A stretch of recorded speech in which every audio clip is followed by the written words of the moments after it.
امام محمد بن حنفیہ کہتے ہیں اے اہل عراق، کیا تم یہ سمجھتے ہو کہ قرآن پاک میں سب سے زیادہ امید دلانے والی یہ آیت ہے؟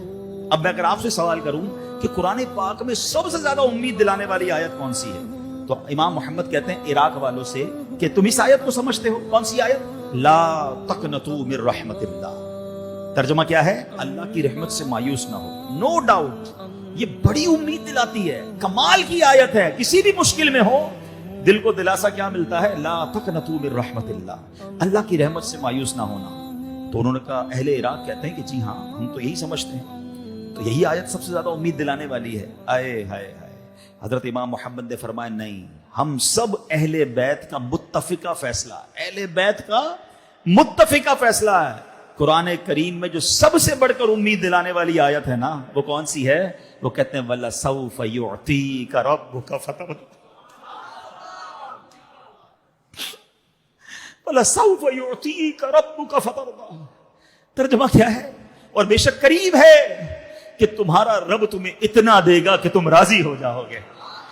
ہائے ہائے، ذرا نبی پاک کا ہم گناہ گاروں سے پیار تو دیکھو۔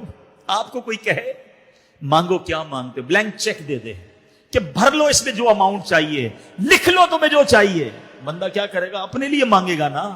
آئے ہائے، جب یہ آیت نازل ہوئی نا، بلا سوف یعطیک ربک فترضیٰ، اے محبوب رب تمہیں عنقریب اتنا دے گا کہ تم راضی ہو جاؤ گے۔ اب جب نبی پاک تک یہ آیت پہنچتی ہے، سنو میرے آقا کیا فرماتے ہیں۔ آقا فرماتے ہیں جب تک میرا ایک امتی جہنم میں ہوا میں راضی نہیں ہوں گا۔ اس سے زیادہ امید والی کون سی آیت ہے؟ ارے قیامت کے دن لوگوں کو اپنی فکر ہوگی۔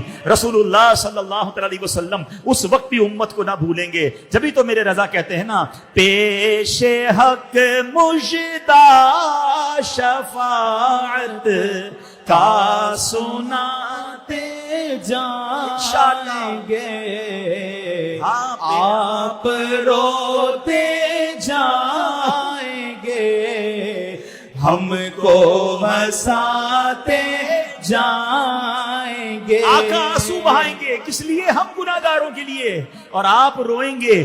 ہمیں جنت کا جب مژدہ ملے گا تو امتی ہنس رہا ہوگا، امتی مسکرا رہا ہوگا۔ آپ روتے جائیں گے، ہم کو ہنساتے جائیں گے۔